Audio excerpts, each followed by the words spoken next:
How do guys, I am Troubadour and welcome back to some more Smite, Season 8. Now this time there's been an update to the overall game and the patch 8.2 has officially been released, which has led to several changes that I've had to quickly adapt to. The main one being the release of Tiamat, which I'm not gonna lie, is hype as hell. Like, my girl is a badass flying dragon with a stance switch, like wow, she is awesome. And as I am sure you have seen from the title, today we are going to be tackling the goddess Bellona and showing you a successful ranked Season 8 solo build that has been flourishing recently. Now this build is intended for those of you who are already somewhat familiar with Bellona's abilities, as well as the solo lane, as this is a guide to help you move with this goddess to the next level of competitive play. One thing to note is that this has been done with the release of Season 8.2, in order to keep the build up to date and performing well. Right, that is enough of me talking general poo, let's get into our Bellona build.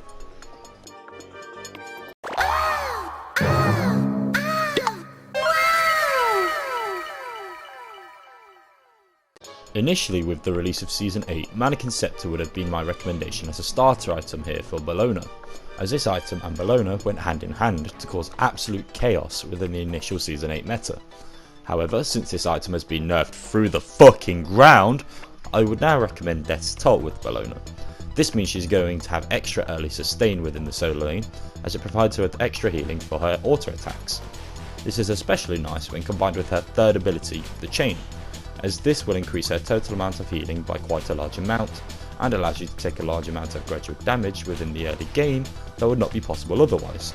In the late game, once you have built up attack speed, it is also especially good if you go into Death's Embrace, as then your objective damage threat really scales, as you will always, and I mean always, heal through tower and phoenix damage when using your chain on these objectives at full build.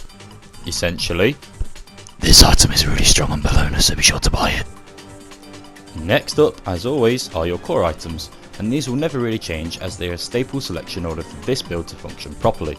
These core items are Ninja Tabi, Berserker Shield, and then Winged Blade.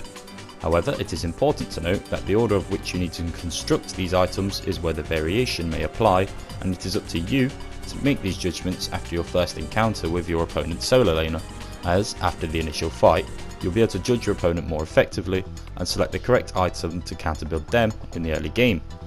If they are a magic damage dealer, then your order will go Ninja Tabi, Berserker Shield, and then Winged Blade. If your opponent is a physical damage dealer, then you want to start with Berserker Shield instead, and then go into Ninja Tabi, and then finally Winged Blade once more. Berserkers will increase your early physical defense alongside your attack speed, and so an increase to both of these statistics is very useful to your early game. Ninja Tabi will also increase your attack speed, and you need to get attack speed relatively high in order to make the most out of your Death's Embrace starter item. Finally, Winged Blade is a fairly versatile item that has many small benefits to Bellona. It provides her with movement speed, as well as some magical defense in a minuscule amount, and the best part of this item is that it only costs 1,850 smackaroonies, so if you are one broke boy, you can afford this item fairly quickly to help improve your overall mid-game potential. Your next items are simply down to a personal preference between some very good options, and it can really depend on how you and your team are doing. If you are in desperate need of anti-heal, then Toxic Blade is your option. While the item may have fallen off slightly within Season 8, it is still very strong on Bellona individually, and in all honesty I build Toxic Blade quite frequently, even if I am not desperate for anti-heal, just due to it being so good upon her at the minute. It provides attack speed once more, and helps with true damage potential. Other good options available to you are Frostbound Hammer, to increase your health, and to slow down the enemies you hit, so you can stick to them like glue.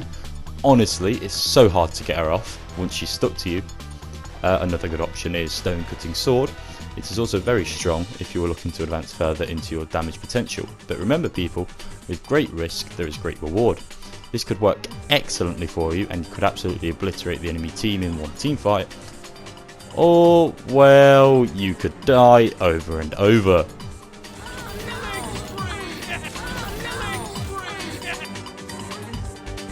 Finally, your last option is to go for something more defensive if you're getting killed quite frequently, or if the enemy team is managing to CC control you pretty easily.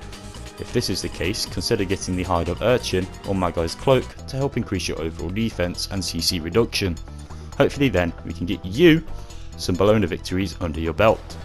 And with that is the end of my patch 8.2 Bellona guide, my dudes.